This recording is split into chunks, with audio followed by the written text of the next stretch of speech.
Здравейте! Днес ще ви покажа една силна и ефективна тренировка за долната част на тялото с акцент върху дупето. И най-важното, ще обърнем внимание на правилната техника, защото тя е ключът към резултатите и здраво тяло.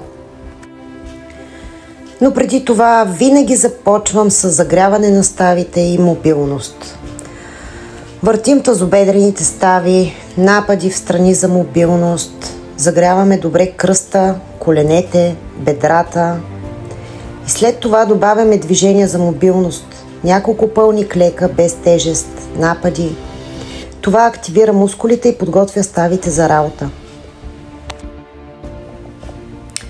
И така, преминавам към първото упражнение. Тази серия е загряваща, клек с лост. Тук правя около 15 клека. След това слагам допълнителна тежест и продължавам загряващи серии, преди да премина в работна серия, която е 50 кг върху моето тегло. Тук продължавам с още 10 кг допълнителна тежест. Все още съм в загряваща серия преди работна. Като работната серия започнах с 50 кг над моето собствено тегло. Съвет за избор на тежест: ако не сте сигурни колко да сложите, започнете по-леко и постепенно увеличавайте. Основното правило е тежестта да ви позволява да направите поне 6-8 чисти повторения с правилна форма. По-добре малко килограми и перфектна техника, отколкото много и с риск от травми. И така, преминаваме към техниката. Така, първо лостът трябва да бъде поставен стабилно върху горната част на трапеца, не върху врата. Хващаме лоста с ръце малко по-широко от раменете или на нивото на раменете. Стягаме лопатките назад, за да създадем стабилна основа. Разкрачате среден, краката малко по-широки от раменете. Стъпалата сочат леко навън, а коленете винаги следват посоката на пръстите. Когато започнем движението, първо избутваме таза назад, сякаш сядаме на стол. Гърдите остават изправени, корема стегнат. Слизаме надолу, докато тазът мине поне паралел, без да губим контрол. При изправяне натискаме през петите и активираме седалището. Важно е коленете да не се събират навътре. Те трябва да сочат в същата посока като пръстите. Темпото е контролирано, бавно надолу и силно, но стегнато нагоре. Без почивка преминаваме към супер серия в преден клек. Тук тежестта е над гърдите, за да държим гърба изправен. Правим 12 клека. Този вариант натоварва повече предно бедро, но също така държи корема изключително активен. И за финал от този сет, клек с тежест долу и лек наклон на тялото напред. Тук активираме седалището и задното бедро. Основно те поемат натоварването. Важно е да контролираме движението, без да прехвърляме тежестта върху кръста. И тук правим отново 12 повторения и това е първият ми сет от днешната тренировка. Продължаваме с лек преса с прасец. Поставяме краката на платформата на среден разкрач, малко по-широко от раменете, пръстите сочат леко навън. Стъпалата са стабилни, петите винаги опират в платформата. При самото изпълнение освобождаваме тежестта, поемаме въздух и бавно спускаме платформата надолу. Коленете следват линията на пръстите и не се събират навътре.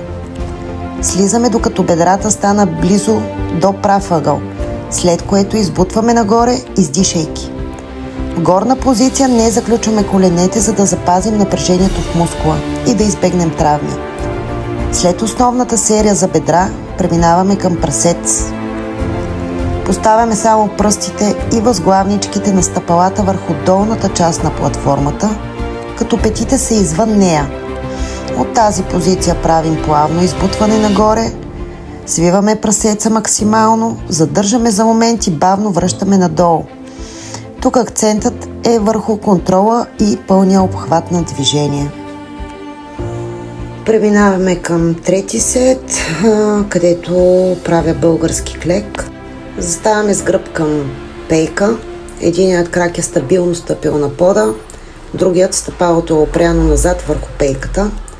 Гърбът е изправен, корема стегнат, погледът напред. Движението започва с бавно сгъване в коляното на предния крак. Слизаме надолу, докато бедрото стане почти паралелно с земята.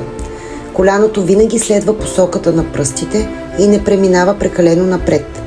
Отдолу избутваме силно през петата на опорния крак, изправяме се нагоре и стягаме седалището.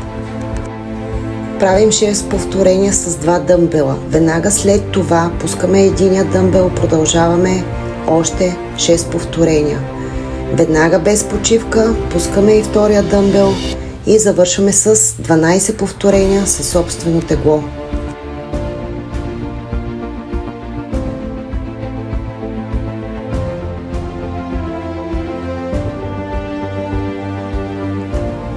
И довършваме със същия крак, като лягаме по гръб, опираме се горната част на гърба в пейката. Единия крак остава стъпил на земята, другия повдигнат. От тази позиция избутваме таза нагоре, като тялото застане в права линия от коляното до раменете. В горна позиция стискаме силно седалището за секунда, бавно връщаме таза надолу, без да отпускаме напълно напрежението. Повтаряме 12 пъти на същия крак. И така правим 3 серии на двата крака. И последното ми упражнение е хиперекстензия за дупе с тежест, където правя 12 повторения. Заставаме на машина за хиперекстензии. Опората е точно под таза, краката фиксирани с пръсти леко навън. Държим диск или дъмбел пред гърдите, кръстът е леко свит, това изолира седалището. Спускаме тялото надолу бавно и контролирано. Отдолу повдигаме нагоре, но не до пълно изправяне. Задържаме в средна амплитуда, като стискаме готеуса. Издишваме нагоре, вдишваме при спускане. Това беше тренировката за долна част на тялото, а сега идва задължителният десерт, стречингът. Разтягаме квадрицепсите, задното бедро, седалището и кръста. Това не само помага за възстановяването, но и предпазва от травми. Това беше една стегната и силова тренировка за долната част на тялото с фокус върху дупето. Ако видеото ви е харесало, сложете по един лайк и ще се радвам на вашите коментари и обратна връзка. До следващата тренировка!